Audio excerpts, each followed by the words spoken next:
कल जो जयपुर एक्सप्रेस में जो वाक़या पेश आया, जो चेतन सिंह नामी एक आरपीएफ का पुलिस वाला जो है तकरीबन 4 लोगों को गोली मारकर शहीद कर दिया, उन लोगों को मार दिया गया उन लोगों को। तो बड़े अफसोस की बात है कि जो चौथा विक्टिम है वो हमारे हैदराबाद से उसका ताल्लुक़ है, जो नामपल्ली बाज़ारघाट का रहने वाला है, सैयद सैफुल्ला।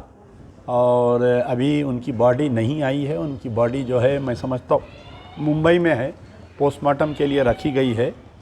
तो बड़े अफसोस की बात है कि सैयद सैफुल्ला को जुमला 3 लड़कियां हैं बोल के पता चला मुझे, और एक लड़की तो बिल्कुल 6 महीने की है।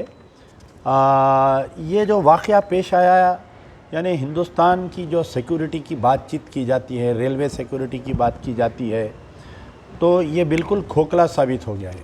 आप देखिए कि ये जो शख्स है चेतन सिंह, इन्हें पहले एक B5 यानी B5 S6 कोच में अंदर दाखिल होता है अपनी हथियार के साथ। वहाँ पर पहले एक तीन पैसेंजरों को मार देता है पहले, यानी B5 कोच में 3 पैसेंजर्स को। उसके बाद में फिर 3 पैसेंजर को जो मारता है, एक है अब्दुल खादर भाई, बानपुर वाले हैं बेचारे, 60 ईयर्स एज है, दाढ़ी थी उनको। ख़ुद अपने ASI टीकाराम मीना को मार देता है जिसका 57 ईयर्स एज है। फिर उसके बाद में B5 से लेकर वो ट्रैवल करते हुए 4 कोच छोड़ के, यानी B4 से B1 आता है, और B1 में आने के बाद में वहाँ पर फिर और मजीद 2 लोगों को गोली मारता है, जिसमें से एक हमारे हैदराबाद के जो साहब है सैयद सैफुल्ला है। पहले तो क्योंकि इनका ताल्लुक़ तेलंगाना से है, हमारा चीफ मिनिस्टर से मुतालबा है कि ये बहुत ही गरीब फैमिली से है, इनको जो है कम से कम एक 50 लाख रुपए एक्स ग्रेशिया इनकी फ़ैमिली को तेलंगाना सरकार से देना चाहिए, और ह्यूमैनिटेरियन ग्राउंड पे, और इनकी अहलिया को एक गवर्नमेंट जॉब मिलना चाहिए, और एक 2 बेडरूम फ्लैट में इनकी अहलिया को और इनके बच्चों को अपार्टमेंट मिलना चाहिए।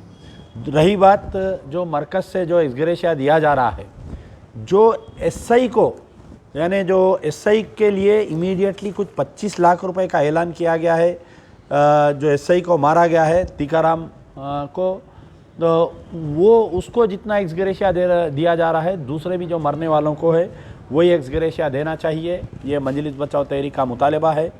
इंशाल्लाह हम उनकी जो बॉडी कहाँ पर है, कैसा आ रही है, उसको हम मॉनिटर कर रहे हैं। मेरी अभी वहाँ के लोकल कांग्रेस के जो लीडर्स है उनसे भी मेरी बातचीत हुई है, और मैं महाराष्ट्र में, क्योंकि बॉडी मुंबई में है बोल के पता चला, तो अबू आसिम आज़मी से भी मैं बात किया हूँ।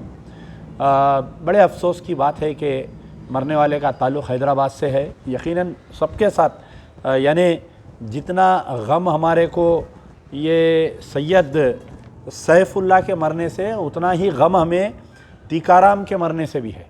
टीकाराम को भी जो मारा गया है, यकीनन मजलिस बचाओ तहरीक उसके ऊपर निंदा करती है, लेकिन जो माइंडसेट बनाया जा रहा है, जो ये जो टीवी चैनल्स पे जो हिंदुत्वा हिंदुत्वा हिंदुत्वा करके जो गलत न्यूज़ देकर नेशनल मीडिया में ये जो वाक़या पेश आया है, इसका मैं राज ज़िम्मेदार, चेतन सिंह का जो वाक़या पेश आया है, इसका राज ज़िम्मेदार मैं नेशनल मीडिया को देता हूँ।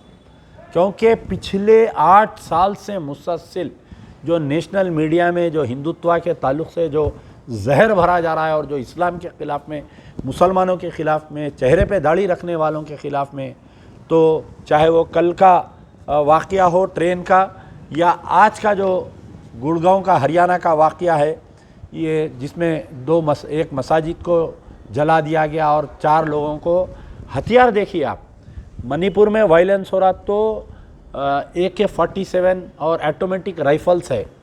आज के जो बजरंग दल का जुलूस जा रहा है, उसके अंदर भी हाथ में ऑटोमेटिक राइफल्स है। तो ये आ रही कहाँ से बताइए आप। मोदी साहब तो बड़ा दावा करते हैं कि पिछले 8 साल से जो है सरहद से चूड़ी भी इधर से उधर नहीं गई, या उधर से इधर नहीं आई। तो ये हथियार कैसा आ रहे हैं? क्या RSS वाले जाके पाकिस्तान में ट्रेनिंग लेके वहाँ से हथियार लेकर आ रही? क्या ये बजरंग दल वाले जाके चाइना में ट्रेनिंग लेके वहाँ से हथियार लेके आ रहे हैं, वह नेपाल आ रहे हैं? ये समझ में नहीं आ रही इनकी बातें। मणिपुर में जो वायलेंस हो रहा है, आप देखिए सोफिस्टिकेटेड वेपन्स यूज़ किए जा रहे हैं।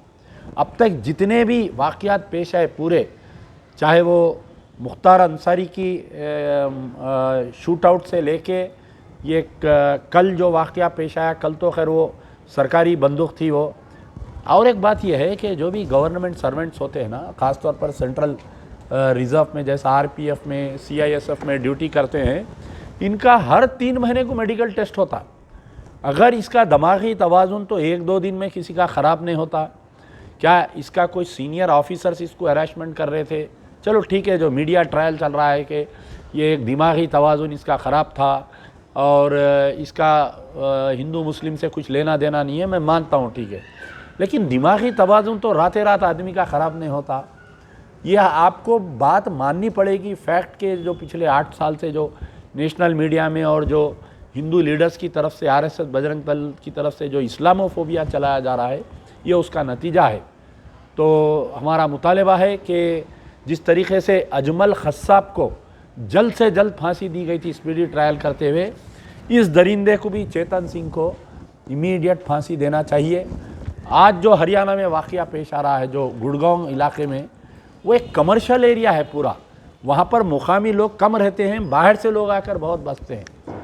ख़ास तौर पर कल रामनवमी के जुलूस में, या पता नहीं कौन सा जुलूस निकाले थे, उसमें खुद ये लोग पथराव करके, आज मैं सुबह से देख रहा था तकरीबन फेसबुकों पे लाइव आकर ये पूरे बजरंग दल वाले ऐलान पे ऐलान कर रहे थे कि पूरे गुड़गांव को घेर लो, साले आतंकवादियों को मारो।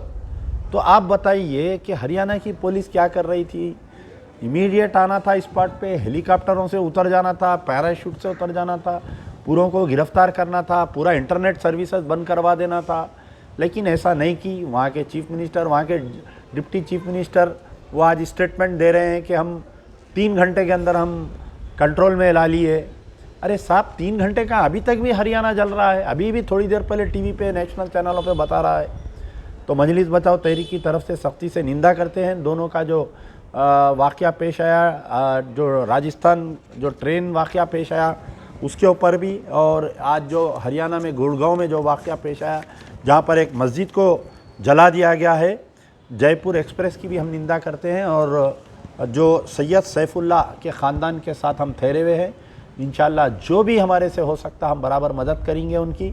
यार जिंदा सोबत बाग।